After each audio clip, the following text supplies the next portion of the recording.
Panginoon, nalalapit na ang mga huli kong araw.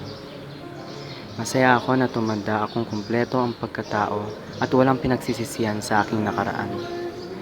Nagpapasalamat po ako na pinagkalooban mo ako ng 75 taon para mabuhay. Sa loob ng 75 na taon, minsan mo ako binigyan ng kalayaan bilang isang binata na gawin ang mga nais kong gawin ng may tamang pag-iisip. Nabuhay ako ng malaya, nang may responsibilidad sa lahat ng aking gawain.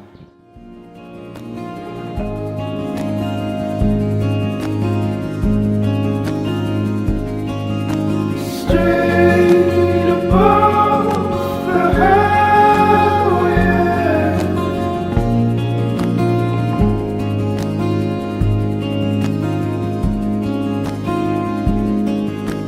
shaking feet can stick with us,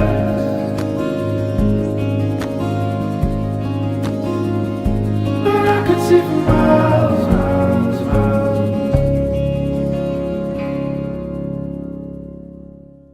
Third lake. Nakita ko rin ang unti-unting pagtupad ng aking mga pangarap. At sa totoo lang, hindi ko iyon maaabot kung wala ang presensya ng aking mga mahal sa buhay. Kaya naman, malaki ang utang na loob ko sa kanila. Sila ang naging sandalan ko sa mga pagkakataon na nakakalimutan ko na ang salitang pag-asa. Nariyan sila sa oras ng aking pagdadalamhati at ngayon naman sa nalalabi kong sandali. Napanatag ang loob ko. Alam kong hindi ako nag-iisa.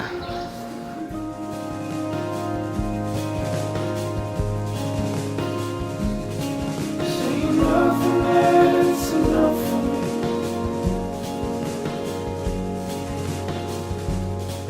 I want some.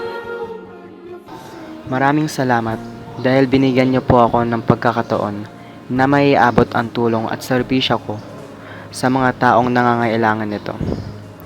Binigyan niyo ako ng lakas at tibay ng puso para magawa ang lahat ng iyon. Ngayon, humaharap ako sa inyo. Humaharap ng buong buo. Ipinapaubaya sa inyo ang aking nalalabing oras. Stick with us.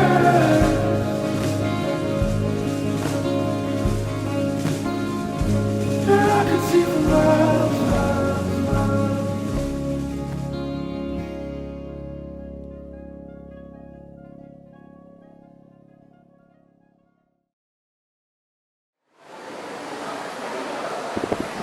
Handa na po ako sa huling planong nakalatag para sa akin.